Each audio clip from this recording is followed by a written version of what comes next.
When you don't go to Geico.com, car insurance can be confusing. Like Swedish techno confusing.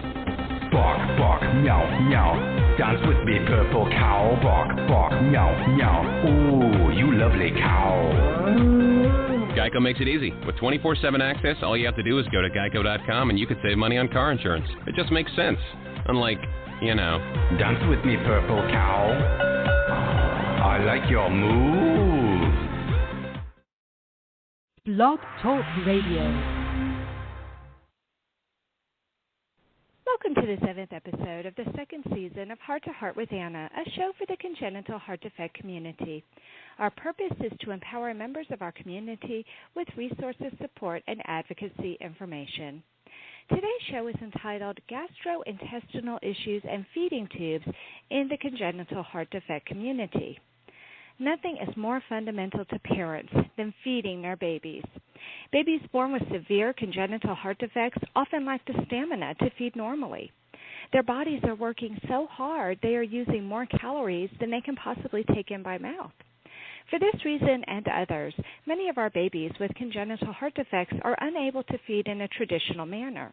Instead, some of our babies must have tubes placed in their noses and down into their stomachs, or surgically put into their stomachs or even into their intestines. These feeding tubes require much care and are a constant reminder that our babies are not healthy. While our babies' heart defects are usually hidden from view, nothing is further from the truth when dealing with a baby who has feeding issues. According to Corience, an independent European platform on congenital heart defects, as many as 40 to 60% of children with congenital heart defects are undernourished. Healthy babies double their weight in 6 months. However, children with congenital heart defects put on weight more slowly. Their growth is also affected by the heart defect. Why do children with congenital heart disease not grow as other children do? The answer is because the heart defect makes them need more energy. Their diagnosis might also complicate feeding for several different reasons. Heart failure makes them too tired to feed. Some of them might have trouble keeping down their feeds. Others seem to have difficulty in coordinating breathing and nursing. The truth of the matter is that many of our congenital heart defect survivors end up needing an NG tube, an NJ tube, or a G tube. These tubes enter either the baby's body via the baby's nose, stomach, or intestines, and there's no way to really hide the fact that a baby has a feeding tube, and it's something that causes parents concern all day, every day. It feels wrong to be unable to feed one's child, but babies with severe congenital heart defects often need the calories only tube feeding can supply. As upsetting as it is, tube feeding can be a godsend.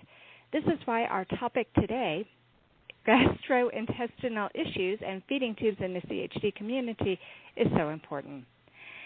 To discuss this topic, our guests today are Christy Sanders and Sabine Marinchek. Christy Saunders is a wife and mother of 4 children. Her third child, Bennett, was born August 24, 2012. He was undiagnosed with any heart conditions in utero. Much to Christy and her husband's shock and dismay, when Bennett was 24 hours old, he was diagnosed with hypoplastic left heart syndrome. He had his Norwood surgery at 5 days of age and had a typical bumpy recovery. At 5 weeks old, he underwent a Nissen fundoplication and G-tube placement due to severe gastrointestinal or GI issues. After many tears and much struggle, he was successfully weaned from his tube when he was 18 months old. Welcome to Heart with Anna, Christy. Hi, thanks for having me. Well, I'm so happy to hear that Bennett has been successfully weaned, and I have a million questions for you. You said that at 5 weeks of age, Bennett had to have a G-tube inserted. Can you tell us why he needed a feeding tube and why the doctors preferred to have a G-tube instead of an NG tube? Yes. Well, like you said, he has hypoplastic left heart syndrome, and he wasn't diagnosed in utero, so we were really very uneducated of everything that would entail. So now the viewers all know that a heart defect can cause severe reflux and cause the feeds not to stay down, can cause malnourishment because too much energy is being taken up by just keeping the body alive, and the gut is not getting the proper perfusion that it needs to function properly. So Bennett, and not all kids have all issues. But Bennett got the lucky draw, and he ended up with pretty much every stomach issue that could happen. He had delayed gastric emptying. He had severe reflux. He had oral aversion from having a tube down his throat for breathing after his surgeries for so long. And we were heading into flu season in the hospital. Bennett had already been there 8 weeks, and his doctor, he had already been there 5 weeks when his surgeon just said, we need to do what we need to do to get this kid out of here so that he can get home and start growing and thriving. And again, like I said, we were pretty uneducated on everything, and we were trusting our doctors. And not that I think that it was the wrong call, but we just did exactly what they recommended. And so they did the Nissen fundoplication, which basically closes off the stomach at the top end so that they can't vomit their food up and then lose those vital calories. And they decided to do the G-tube. Our hospital only does G-tube. They don't send home with the NG or the NJ tube. I think that's pretty common, actually, that hospitals will refuse to send their kids home with an NJ through the nostril. They believe that it's too difficult for the parents to do. I've now learned otherwise. We've met many, many, many families that are sent home without having to have another surgery, but we were uneducated, like I said, and we didn't even know to question that or to ask that question. So that's why he ended up having a surgical placement of his G-tube. Wow, he went through an awful lot, having the vomiting and not being able to keep his feeds in and the oral aversion. It's so much to deal with. I can see why the surgeon just wanted something that would be more permanent, that you wouldn't have to worry about so much. My friends who have children who have had the NG tubes, they can get their itty-bitty fingers wrapped around the tube and pull them out. And so parents do have to become pretty adept at being able to place the tube back in. And you know, children are pretty tricky, even when they're babies, what they can do. So, so it sounds like this was a huge blessing, because I do believe that babies can grow better when they're at home. Yes. I think you need to be in a relaxed environment, and I would not say that a hospital is a relaxed environment. No, for sure. Definitely. It sounds like you really trusted your surgeon, which I think is a really critical relationship. You have to trust your child's surgeon. I mean, we're putting the most precious being in our lives in their hands. So if you don't trust them, I think that's a bad thing. So it sounds like you trusted him, but how did it make you feel when they said, okay, we have to go back in, and not only for the G2 placement, but also to do that Nissen fundoplication? How did it make you feel? Oh, well, and actually I didn't even mention he also had a pyloroplasty, which so he could drain faster as well. It was so terrifying. We just didn't understand anything. We weren't connected yet on Facebook with other families in our condition, and it was just really, really scary, because there was some information, if you use Google, which I don't recommend, about how dangerous it was for a heart baby to go into under anesthesia, and how some hypoplastic left hearts didn't make it through a big common G-tube procedure. And we were so terrified that we were making the wrong decision constantly, and we really had to trust that we were being guided properly in all of it. And in hindsight, I do think that we were. At the time, it was so scary just trying to make decisions. And, you know, the hospital does. They lean a lot on the parents and what the parents are feeling is right for their kids, at least at our hospital. And that was a lot of pressure, a lot of burden on us. And we were so relieved when he came out, pretty much the same as he went in. It was such a relief. And it wasn't all smooth after that at all by any means, but it was good to have that done and over with and not to have to question our decision anymore. Yeah, that is one good thing. I think about being almost in an emergency situation where you don't have as much time to do the research. You really don't have as much time to second-guess yourself either.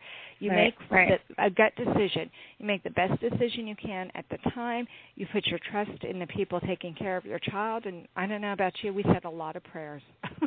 Yes, for sure. We were just trusting that we were going to be guided by the Holy Spirit in our lives, and God was going to have it go the way it needed to go, and we really trusted that. So, and I think that's what a lot of us have to do, because we don't have the information. Most of us don't go in there with a degree in medicine where we've heard of this even. I mean, for a lot of us, this was the first time to even hear about hypoplastic left heart syndrome and all of the different kinds of complications that can go along with it.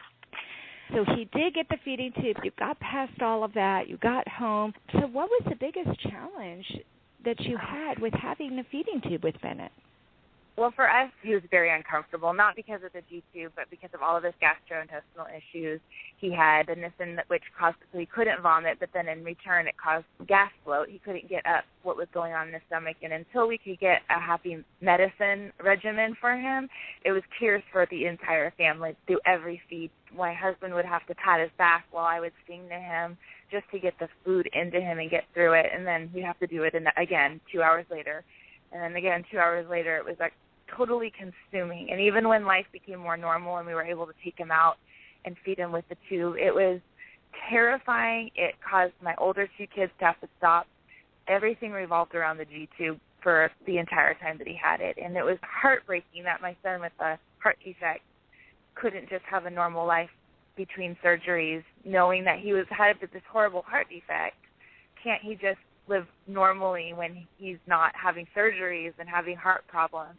It was just so hard for us to wrap our brains around the fact that this was his life. It was horrifying.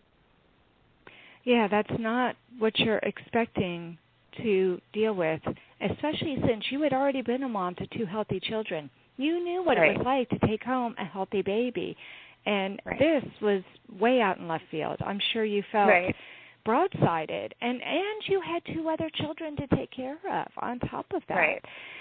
So how old were your other 2 children? My daughter was 5 at the time, and my son had his 3rd birthday a couple of days after Bennett's first surgery. Oh, wow. So they were really young. Yeah. It was hard. It was really hard for everybody. I can imagine. So were the children somehow able to help you at all, at least as far as trying to make the baby smile or distract the baby while some of this was going on, or did they just have to go into another room while you were doing the feed? No, we wanted them to be involved. We allowed them to understand what was going on and the seriousness of all of it from the very beginning. My daughter definitely grasped it. My son didn't, but that's okay. He does now. And so, no, we let them be there. We wanted them to be around Bennett and to see his life so they understood personality and all the things that would come from it. So, yeah, they were always there, and so we would let them sing to him and try to distract them, and they were awesome. They still are. They all have a very close relationship. So I think it's amazing the way children can rise to the occasion. Joey was 3 when Alex was born, and he was the best person I could take along to any of the doctor's visits or anything because he would hold Alex's hand, he would make funny faces at him, and I think Alex always felt a little safer with Big Brother around. It was very calming to him to have Joey around. So I feel very, very blessed that I had Joey to help me with Alex because he really did try to normalize things. He didn't know what all this stuff was.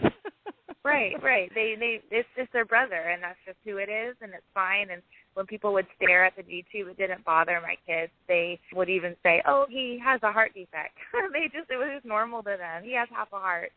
My daughter tells everyone that. "Oh, this is Bennett. He has half a heart. He's amazing." It is. It's good because it feels normal because of them. Yeah, it does. I think having other children around to, like I said, to normalize it or to make it okay. I mean, that's just what Bennett came with. He came home. Yes. He came home with all this equipment, and it's okay. Mommy's taking care of him. Daddy's taking care of him. We'll be okay. Because exactly. You obviously provided so much of a good foundation for them that they felt safe despite having this very unusual situation occur to them. Yeah, that was the hope. I think so. Yes, we always hope that our children will grow up to be friends and love each other. And, yes. Well, awesome. So everything was dealing with this tube, and every 2 hours you were having to go through this. It must have been exhausting. So how did you find out about no tube, or what did you do to start to want to wean him from this G-tube? After we'd come home and kind of settled in and the tears stopped flowing as much, we got connected with a lot of support groups, which I really do highly recommend. There's good and bad because you're seeing the bad and the good on these support groups. But we started getting to know, and I'm a researcher. I want to understand, so I had a lot of catching up to do. So I was on the walls, and I was reading about different weans and different American ways of doing things, and basically we got hooked up with a feeding therapist really early on that we loved, and occupational therapist and speech therapist, and we were doing a lot of work, and we were told this boy is going to eat. He's got 2 older siblings. He's going to want to eat. He's got good parents that are nurturing, and he's going to eat. And the honest truth was, he just didn't. He didn't want to. He had an aversion at this point. He's stubborn, which is probably what's going to keep him going and his heart ticking because he's a fighter. But he was mad. It hurt him to eat. He didn't understand why we were doing this to him. He didn't want to have a yogurt spoon shoved in his mouth. He didn't want to taste it. He didn't want to do it. Once he got comfortable with the G-tube and it wasn't painful for him anymore, he didn't want to try something else. And I as he's gotten older, I can see that personality in him get stronger, and I understand it because he went through a lot. And so I started telling our therapist, I don't think this is going to work. And our GI doctor, he doesn't want to eat. And so finally I started following my gut a little bit more. And with the support of the therapist too, not that I was going against them, but I kind of started going, I'm with my son 24/7. I know him, and I think I need to look into other things. And I read about no tube a lot, actually, over the course of the time that he had the G-tube, but honestly, it sounded too good to be true, that in Austria they were doing it a certain way, that they're not doing it really in America too often, and it works, and kids are weaned, and they're weaned in 3 to 6 weeks, and they're thriving, and it just thought, well, I would know about this if this was true. I mean, more people would do it, but I think because it's in Austria, it's not the first thing that comes to people's minds, and we want to trust what our therapists here are telling us, and we want it to work here. We don't want to have to go out and search and have to be put on our own. And that was kind of what I had to do. I had to kind of branch out on my own after I got my husband's support and say, I really want to look into this. And I followed my gut, and I really said, you know what, it sounds like this is what Bennett needs. And a lot of people said, well, maybe not. I mean, it's a hunger wean. And I said, no, they know what they're doing, and it's safe. I trust them. And Bennett was weaned. He was completely weaned from 100% G-tube fed to 100% not G-tube fed and gaining weight in 6 weeks. And wow, he was even off that's the G-tube. amazing. And we were told it probably won't work out the way you hope, but don't get discouraged. You know, we had support. I really put my faith in these people, and I really put my faith in Bennett, that if I expected more of him, that he would rise to the occasion, and he did, and he was so much happier. I never questioned it for a second that we did the right thing. So that's how we found them, was through the support groups, basically, and then I looked into it more and more and really did my research. So in 6 weeks, his life totally changed. Yes. Completely. For the better. So much for the better. Well, and for you too. And really for the whole family. This was not just a means of feeding Bennett. This was a life survival device, and it pretty much dominated your life. Yes. Well, it had served its purpose. It had saved Bennett's life. It had gotten him through to a second surgery. So it was time. It was time to let him have some power back over this portion of his life. Okay, so that was another question that popped in my head, was he had the Norwood procedure, he suffered all these gastrointestinal issues, and then he had the G-tube placed, and so did he gain weight readily on the G-tube? No, he didn't, actually. It was still a huge struggle for him, but he did gain weight consistently. And honestly, even with the G-tube, I started following my gut a little bit, and I started putting him on a feeding regimen that I thought made more sense for him.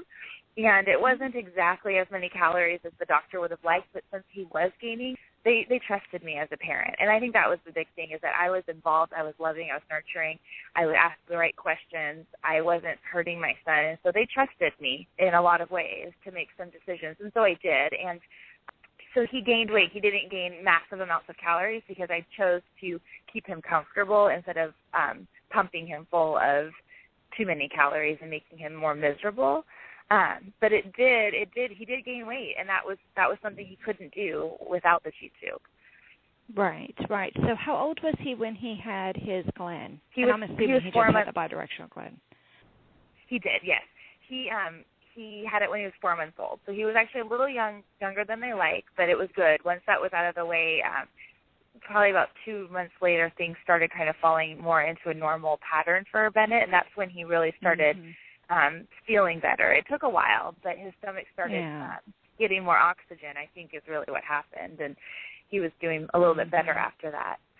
So, well, and so then you gave him a full year on the G-tube to recover from those 2 surgeries that are, within 4 months of his life, he had 2 major open heart surgeries, and the G-tube did provide him with the calories that he needed. But I think it's interesting that you felt that you needed to trust your gut. I wish more moms would do that.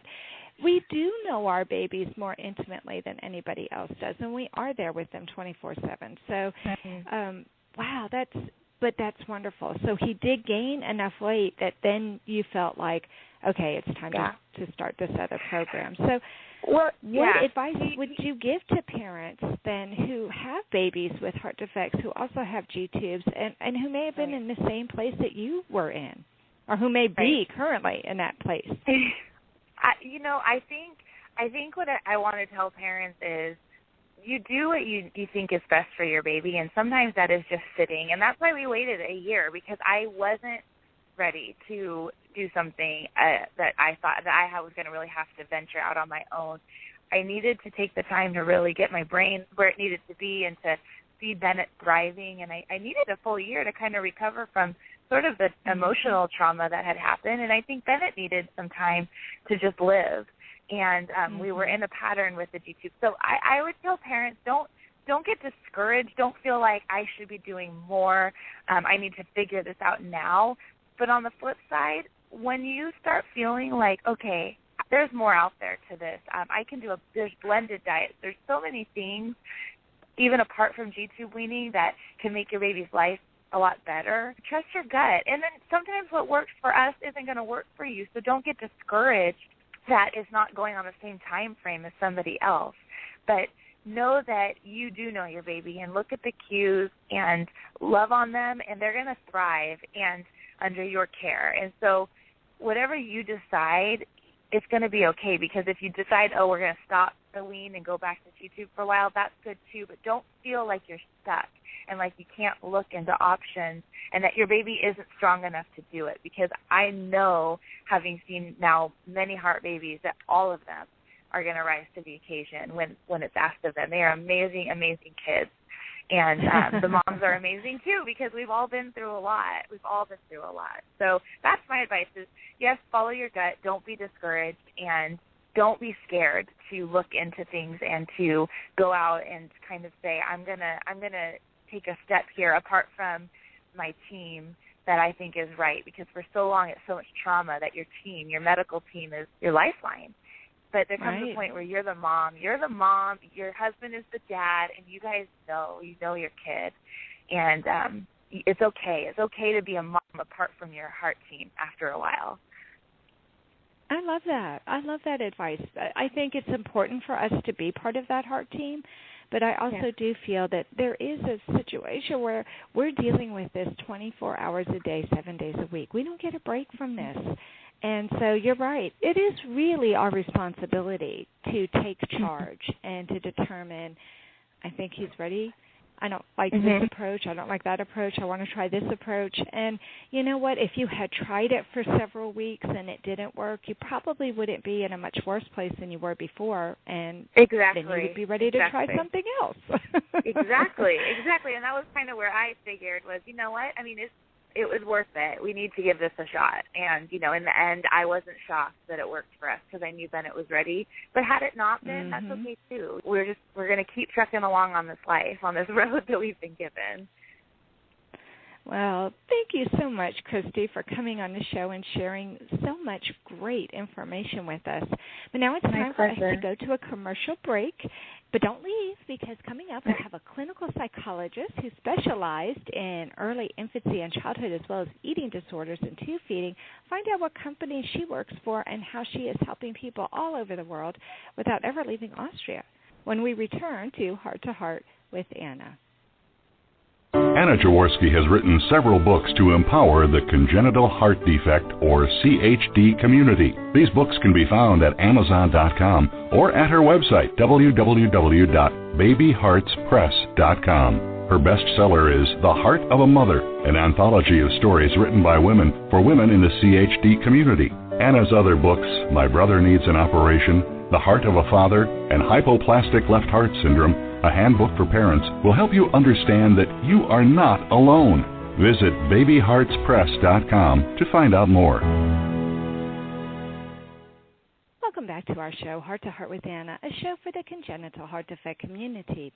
Today we are talking with heart mom Christy Saunders and clinical psychologist Sabine Marashek about gastrointestinal issues and feeding tubes in the CHD community.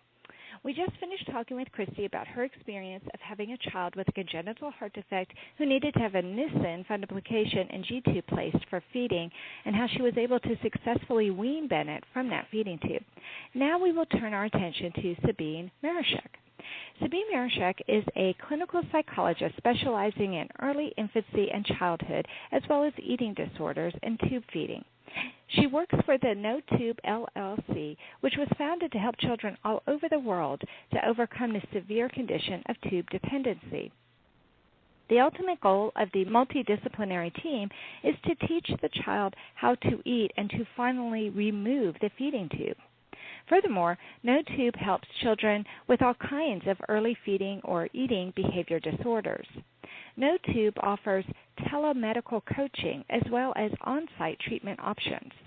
The program, Graz Model of Tube Weaning, has been developed at the University Children's Clinic Graz by Professor Marguerite Dunnett-Scheer and Peter Scheer during the last 30 years. No Tube evaluates its work on a scientific level. Numerous publications provide a success rate of over 92%. Wow, that's really a fabulous statistic. So thank you for coming on Heart to Heart with Anna, Sabine. Hello from Austria. Thank you so much for the invitation to speak in your show. Well, I'm so excited to be talking from somebody in Austria. My husband and I visited Vienna earlier this year, and it is a beautiful country. Nice. Oh, yes, it is. It is. Well, I was so excited to hear that Christy was successful with this program, No Tube, and I had to learn more about it. So can you tell us a little bit more about how you got involved with No Tube and what telemedical coaching is? Yes, of course. During my time at university, when I was studying psychology, I got to know Professor Margaret Dunnett-Scheer and Professor Peter Scheer, who are the founders of the Graz model of tube weaning. They both worked at the University Children's Hospital in Graz, in Austria, and they were focusing on eating disorders, especially tube dependency, since many, many years. They have weaned a few thousands of children off the feeding tubes.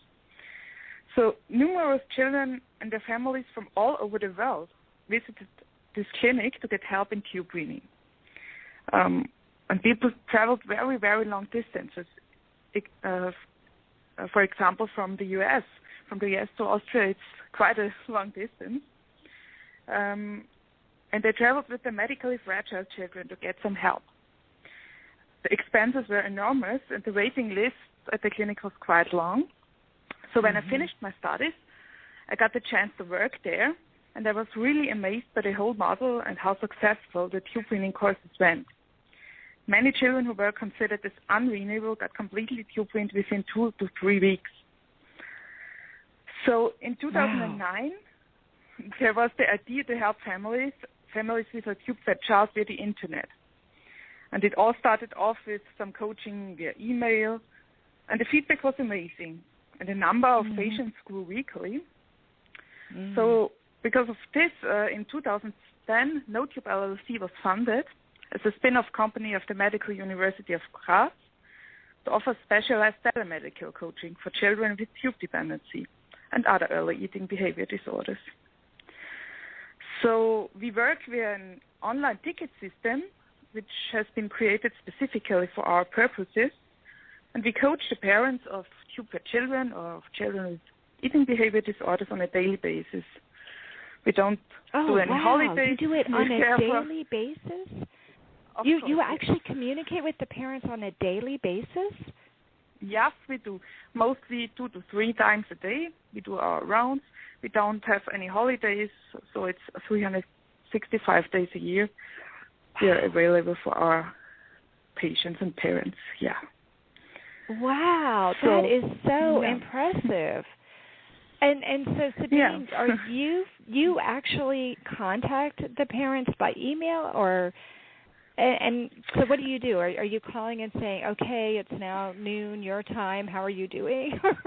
Or what is it that you do in these conferences?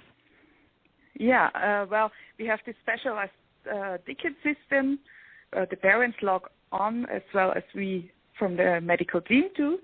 And there we have documentation about the child, about the medical history, and all that stuff, all tube details. And so we give advice on a daily basis on reduction of tube feeds, on how to feed the child, which food to give to the child. We analyze videos, and the parents have the possibility to share their concerns and fears 24/7 with us. Wow, that is really impressive. So the parents can actually videotape their child eating or having certain problems. They can share that videotape with you. If you're in California, I looked it up online. It's 6,000 miles from California to Austria. Yeah. Which is really, that like you said, it's very expensive to take your child all the way to Austria. But instead of having to do that, thanks to technology, they can share it almost instantaneously with you and say, what are we doing wrong, or what do you think is going on here? So is that what's happening? Yeah, of course, that's what's happening. Wow. The child stays at home in its familiar environment, and it's much easier to wean a child at home than in a hospital. Because, as you said, a hospital is not the natural environment for a child. Wow. It almost seems like you were groomed to do this, since you met the founders while you were in college and you saw with your own eyes what it could do to help so many children. Wow. So you have this very specialized background that enables you to work with the parents. And how old are the children that you work with? Because you said that there are children with other kinds of feeding or eating behavior disorders. Yeah. So generally we treat children from age 0 to age 18, or we even had a 20-year-old guy weaned off the feeding tube by net coaching. But most of the children are about 1 to 2 years of age. Okay, that's what I would expect, between 1 and 2. And so the 92% success rate, how many of the children that have severe heart defects, like what Bennett did, how many of those seem to be successful with weaning from the feeding tube? Well, children with CHD are one of our largest treatment groups. We have many children with congenital heart defects. We treat via the telemedical services, and fortunately, they go very well, and the success rate in heart children is even higher than the overall success rate. So it's our most successful treatment group, well, that no matter is good to what hear. Underlying CHD it is, we have children with hypoplastic left heart syndrome, with tetralogy of Fallot, but also children after successful heart transplantations. Really? So you do work with transplant as well. And I'm sure that children who have had a transplant are maybe a little bit more complicated because they have so much more medication. Yeah, that's true. So we work closely with the treatment team on site and talk to them if necessary, and work together with them to get the child the best possible help. Well, this is a very impressive program. I'm so surprised that you are able to communicate with them on a daily basis. You must have a number of different clinicians to be able to work around the clock because, as we noticed just trying to schedule this show, there's a 7-hour time difference between Austria and Texas, and a 9-hour time difference between California and Texas, between California and Austria. So it must be difficult. How many clinicians does NoTube hire to work with the parents? Actually, we have 3 pediatricians, 2 clinical psychologists, 1 physiotherapist, and 1 music therapist. And we work on the tickets on a daily basis. But, of course, the parents don't get an answer immediately. Sometimes it takes a few hours, but we are there for the parents at least once daily, mostly more often. Did you say you have a music therapist as well? Yeah, we have. She's mainly working with our on-site patients, but sometimes it's even she even works with children via the ticket system. So it sounds to me like you're really taking a whole child approach. You're not looking at just feeding. It sounds to me like you're looking at the whole child. Yeah, that's the most important thing in our work. We are looking at the whole child. We are not focusing only on the deficits a child has, but on their abilities. And that's the main principle of our program. I like that. Every child has abilities. Not only on the deficits, but on their abilities. Yeah. I really like that. That's principle. Well, and to me, that's so much more positive. If you can focus on the abilities the child has, you can build on those. And, I mean, you have to acknowledge the deficits, too, so you know what it is that you're trying to remediate. But so this sounds like it must be terribly expensive. What kind of costs are involved with this? Actually, that depends on which program you take. The initial medical assessment, we do an assessment before we start the program to ensure that the child is suitable for our program and not to tell the parents we are able to do it, but in fact the child is medically unstable or something like that. So we do a very specialized medical assessment before, which costs 240 euros. And after that, the tube feeding program itself is 3,400 euros.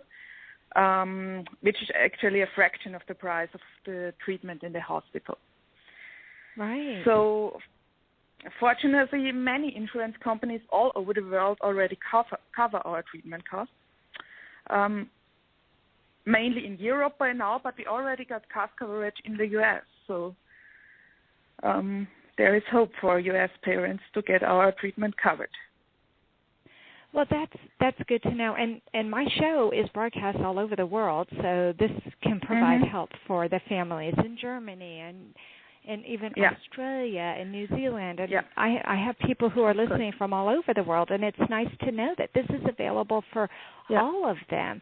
And that cost is actually much less than what I would expect for 24-hour availability and for the success rate that you have. I know it's a lot of money. There's no doubt about it. But really, considering you're changing the child's ability to eat and to perform normally in the family, I think that is a very reasonable cost, actually. And, wow, it's amazing to me that they can get this Gestalt approach for less than 4,000 euros. So that really is reasonable. And it's good to know that the insurance company realizes that it's to the child's benefit to get off of that feeding tube. I'm sure there's cost involved in having a feeding tube, and there's opportunities for infection. Anytime you have something foreign in the body, there's opportunities for problems with that. So probably overall, it's in the insurance company's best interest also to help the children to get off the feeding tube. Yes, of course it is. The monthly costs for a feeding tube are about 1,000 to 2,000 euros. So after 2 months of tube feeding, the costs are covered. Right. And that's a good way to look at it, too. Yes. So Not we to have mention all the the patients to lifestyle get insurance coverage, and we provide individual coverage letters for the insurances. And fortunately, we really got great success in Germany, for example. About 90% of all our patients got that whole cost covered. So. Oh, wow. That's awesome. Well, this gives me a lot of hope for our heart patients who are all over the world who might need this kind of help, because I think it's really hard to do it on your own. As much as you trust your child, you need the help, whether you go to a feeding clinic, whether you're going to the hospital, or whether we use a company like yours. So what is the most important thing for parents of children who require feeding tubes in order to survive to know? What do you think they need to know? I think it is very important for them to know that the medical team who places the tube is responsible for the tube and needs to provide a tube management plan and also an exit strategy, because sometimes parents are left alone. The feeding tube is put into the child and then they are sent home and nobody cares. So it is very important that parents know that they really have the right to get as much information as they want and as much support by the medical teams. And actually there are some children who need the tube for their whole life, which, for example, if they have a severe metabolic disease or something like that. But in many, many cases, tube weaning is possible. And this is important to know, I think, for all parents of tube-fed children. Well, that's a really good thing for them to know, that there should be an exit strategy. I love that. That not only are we going to provide this tube to help them gain weight, like you said, there are some children that have to be on the tube. It's not the way that we would prefer our children to survive, but if it gives them a chance for survival, then it is worth it. Right. Yeah. And so that the team should not only be taking care of the child on the tube, but should be looking for that exit strategy. I actually love that. That's really awesome. And you're right that not every team may be as good at communicating about that, so it's up to the parents to ask, what is our exit strategy? Yeah. How long should we be on this tube? Is there an average amount of months, Sabine, that children normally are on the feeding tube before they're ready to be off of it? No, one cannot say that in general. It depends on the underlying medical disease, actually. But in many cases, the parents ask medical professionals when to wean the child, and they say when the child is eating, which actually doesn't happen if you don't start to wean. So some children are unnecessarily long on a feeding tube, and this is devastating. So, when I was doing my research for this show, one of the things that I found that was really interesting was they said that children who are malnourished for extended periods of time don't feel hunger the way normal people do, and that they don't really want to eat, which is exactly what Christy shared with us earlier, was that Bennett was just, he had the oral aversions, and he just was not interested in food and didn't want to eat. So what kind of clues do our children or our babies give us to let us know that they are ready to wean from the feeding tube? Well, generally, a child who is in a medically stable condition, which means that there are no upcoming surgeries during the next weeks and there's no chemotherapy or such things, and is cleared to eat orally from a medical point of view, should actually be weaned. Because the longer you are on a feeding tube, the older the children get, the more mental tube dependence occurs. And whenever children start to show interest in oral activities, it must not be that they start eating, but some are mouthing plastic toys or all that stuff. One should think about weaning. Okay. So even if it's not food that they're putting in their mouth, if they do grab something, some kind of toy, and they start putting it in their mouth, that's a good sign. That's a good sign, because many children who are tube-fed are always full because they are stuffed with tube feeds. They get a certain amount every 2 or 3 hours, and so they never feel hunger. And they even feel sick all the time because they are just filled up. And so one cannot expect the children to develop hunger before one let them feel some hunger. So right. And that makes sense important that you the child not starts eating before the wean. We have children who don't even go into a room where food is. So right. really, really severe aversions. Mm-hmm. So that's why you were saying, too, though, that it's better to do it when they're younger, if they're medically stable and if they are cleared to do it, so that they don't continue to have that feeling of fullness and, like you said, almost to the point of being too full. And I imagine that you can't really take by mouth as much as you can when you're pumping it into the baby because they'll get tired of eating.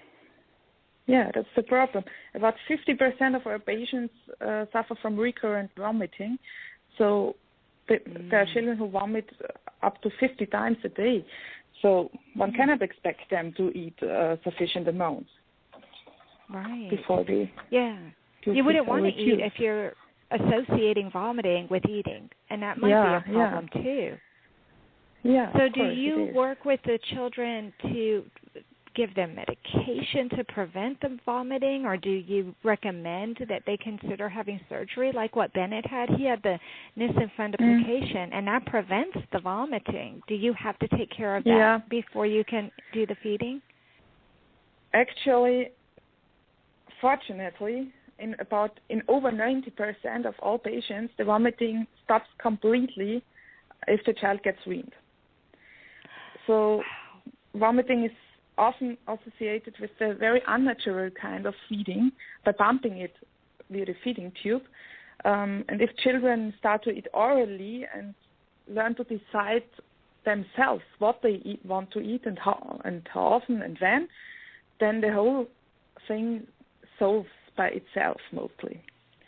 So, wow. So that's yet another reason to go ahead and start them sooner so that they can start normalizing their feeding patterns, because it really isn't normal to have that tube in the body. But we're so thankful that we do have that option so they can survive long enough to go through the weaning process. It's absolutely life-saving advice, but it shouldn't stay longer than necessary. So that's all we want to point out. So what advice would you give to parents of a child who are dependent on a feeding tube when they feel helpless to do anything about it? Well, I strongly recommend, as Christy said, to collect as much information as possible, because many children who were considered as unweanable have been successfully weaned and are sustaining themselves orally since many years. And we also host a Facebook group for parents of tube-dependent children. And it's called No Tube Parents and Professionals. And there is lots of exchange between parents whose children have been weaned and parents who are interested in weaning their children. And so I think it's very important to get as much information as possible about the possibilities to wean your child and how to get help. And I want to say, I'm sorry, I was just going to ask you, you just said that there's this support group where the No Tube Parents and Professionals. Yeah. Once a child is weaned, what is the record for them, or that's not the right term to use, but I guess I'm wondering, is it ever possible that a child would be successfully weaned only to have to go back on the tube because they're not growing sufficiently? Of course, there's always the possibility that this happens, but fortunately, after our treatment, we do some long-term checkups since 3 or 4 years, and there are not even 1% who had to go back on the tube. And the ones who had to go back on the tube got severely ill. So this is not preventable. But most children, if they have learned to eat, they never go back. That's wonderful. on the tube. That gives you a lot of hope that, okay, if we can just struggle through this process, and it's going to be 3 to 6 weeks that you're struggling with this, but you have all of this wonderful support, and once we get this child off, the chances are highly likely that they'll never have to go back on that feeding tube as long as they stay healthy. Yeah, wow, that's yes. really amazing information. And less than 1% need to go back on a feeding tube. That would be my concern, is what if we get the child off, but he or she cannot consume enough to continue growing, and especially like in the case of hypoplastic left heart syndrome or tetralogy of Fallot or some of the other more complex heart defects where there are valve problems, and you know your child is probably going to need additional surgery in the future, you don't want to have to go back. So it's good to know that if you can successfully wean them and get them eating normally, that there's great hope that they won't ever have to go back on that feeding tube. Yeah. Well, thank you so much, Sabine, for sharing such awesome information with us, and really, really inspiring statistics. I love the fact that you were able to give us so many statistics, and that you're focusing on the abilities that the child has and doing a whole child approach. It really does sound wonderful. I hope that other listeners that we have in our listening audience, I hope that they will feel free to contact you. And I already have on my website the NoTube URL, so you can just go to the hearttoheartwithanna.com website and look under bios, and under the bios there's Sabine's information and the website information for NoTube. So now it's time for a commercial break, but don't go far. As soon as we're done with this commercial, we'll have a question and answer portion. And when we return, Christy and Sabine will take any questions from our listeners regarding their own situation, dealing with congenital heart defects and tube feeding, find out what other parents need to know and why it's so difficult to wean some children from their tubes, when we come back to Heart with Anna. Anna Jaworski has spoken around the world at congenital heart defect events, and she is available as a keynote or guest speaker for your event. Go to hearttoheartwithanna.com to learn more about booking Anna for your event. You can also find out more about the radio program, keep up to date with CHD resources and information about advocacy groups, as well as read Anna's weekly blog. Anna wants you to stay well connected and participate in the CHD community. Visit hearttoheartwithanna.com today. Welcome back to our show, Heart to Heart with Anna, a show for the congenital heart defect community. Today we are talking with Heart Mom, Christy Saunders, and Sabine Marshak, who is a clinical psychologist and feeding tube specialist. We just talked with Christy about her experience of having a child with a congenital heart defect who needed to have a Nissen fundoplication and G-tube placed for feeding, and how she was able to successfully wean Bennett from that feeding tube. And we also heard from clinical psychologist and feeding tube specialist Sabine Marshak about the company that she works for, NoTube, LLC, and how parents can successfully wean their children from their feeding tubes. So I'm going to put everybody in the studio right now. This is always an exciting part of the show for me, to have everybody together. And I want to thank you, Christy and Sabine, for coming on Heart to Heart with Anna. This is such an important issue. When I was doing my research and I saw 40 to 60% of children with congenital heart defects end up being malnourished, labeled failure to thrive, and so many of them end up needing feeding tubes, you know that this is a huge population. And Sabine even verified that, too, by saying that the largest population they help are children with congenital heart defects. So thank you for coming on and helping other families who are listening today. We are empowering them to do what they need to do. And, Christy, I love the way you said, it was my son. I needed to do this. I had to trust my gut. That's a sentiment that comes through on a lot of issues on this show. There's so many times that we find that it's the parents that have to trust their gut and just go for it sometimes. And Sabine, it sounds like almost all your life as an adult, since university, you have been involved in helping children like Bennett. Yes, of course. it's not only a job, it's kind of passion. It is. It sounds like it's a calling for you, that you were drawn to this area, and you are helping people all over the world enhance their lives and giving these children a chance to be normal, because it doesn't feel normal when you have feeding tubes in you. And I'm sure there are all kinds of limitations on the way you can play and what you can do when you have feeding tubes attached to you. Of course. Yeah. I just want to say I kind of got emotional listening to Sabine because she was our therapist, and it's not just about the baby with Sabine or with any of the No-T people. It's about the whole family, and Sabine really helped me as a mom be confident and to move forward, and you can see it and hear it in the way she's talking about it. She's amazing, and this company takes the whole, not just the whole child, like you were saying, but the whole family, and helps us all move forward from this horrible thing that's happened to us. So thank you, Sabine. Now that I have you, on the line, we just love you so much. Oh, thank you. Thank you so much for trusting us. Well, of course. I love that you all have this special relationship, and we have that with our speech therapists and occupational therapists and physical therapists, all of these people who help us to regain a sense of normalcy with our children. You guys become part of our family. Mhm. Yes, they have. They have. So, Sabine, you're part of a lot of people's families. Yeah.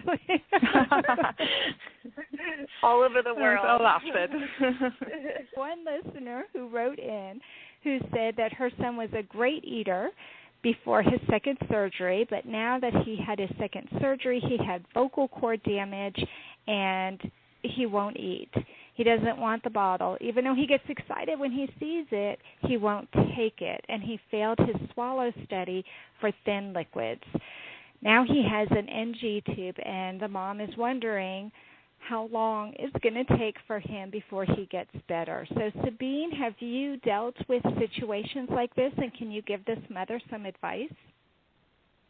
Well, yes, of course. It really sounds like a post-traumatic eating problem after the problem with the vocal cords. So if the child is cleared to swallow any kind of food, if it's not liquid, so maybe it's semi-fluids or a pureed food and all that stuff, weaning should, of course, be performed as soon as possible. So I would not wait too long until you reach out for professional advice on how to help the child. Because as long as the tube is in there, the whole oral version gets more. So, of course, one should reach out for some professional advice in tube weaning. Mm-hmm. So it sounds encouraging, though, that if a baby is a good eater before the surgery, that they should hopefully not have to be on the tube for very long. Is that right? Yeah, Sabine? of course. Maybe it solves the problem solves by itself, but if it doesn't, one really should get professional help. And it's not surprising that the child got some oral aversion after this very traumatizing experience in the oral region. So. Mm-hmm. So is it common for you to work with children who have had vocal cord damage as well as heart defects? Yeah, we have quite a lot of children after vocal cord damage. And the most important thing before weaning is to know if they are able to swallow and they are not aspirating. But if this issue is solved, one can get along with the weaning if all other medical issues are stable. So, Sabine, can you walk us through what the best process is? You said they need to get help from medical professionals, but I know there are a lot of parents who say, where do I start? Who's the best person for them to contact? Well, actually, there are some feeding therapists all over the world, as far as I know, and some feeding clinics. And, of course, you can always contact us at support via our email address or via phone or Skype. All contact details are on our homepage, and we will get back to you immediately, mostly in 24 hours, to tell you which way we think is the best for you and your child to proceed. Okay, well, that's perfect. That's exactly the information that people need to know. If you are in a major city like Atlanta or Boston or San Diego or San Francisco, California, a lot of those big cities will have feeding clinics. I know Atlanta has a big one that is very well known. And so that is a good place for you to start. Of course, if you have a computer, then you can go ahead and go online. Check out Heart to Heart with Anna. Look under the bio section for the gastrointestinal show, and then you can see the direct link. You can click right on that, and it'll take you to the NoTube site, and there you can read, and they do have email, so you can email them. And obviously they speak English, even though they're in Austria, but they're very well able to communicate with Americans. Do you have clinicians that speak other languages as well? I know in Austria it's common to speak German and probably French and some other languages. Yeah, so we offer treatment in German and English, but we also have a French interpreter. So all French-speaking patients get our whole support. And one of our clinicians also speaks Italian, and we also had patients who speak Hebrew, so the language should not be the problem. Good. So it's a very global community, a very international organization. Yes. Well, thank you, Christy. And Sabine, believe it or not, we are out of time already. This has been a great show, and I really do believe we've had a chance to empower some parents with all of this information. I want to welcome all of my listeners to check out our website, www.hearttoheartwithanna.com. Please tune in next week when our topic will be adult congenital heart defect survivors sharing stories about finding love. Until then, please find and like us on Facebook. Check out our website, hearttoheartwithanna.com, and our Cafe Press Boutique. And remember, my friends, there is hope.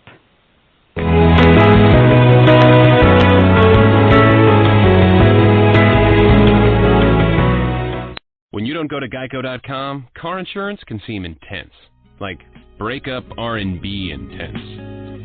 I thought you said you loved the sweater that I got you. If you didn't, you could have told me. Geico makes it easy. Just go to Geico.com anytime to update or check your policy without all the extra drama. I even had a gift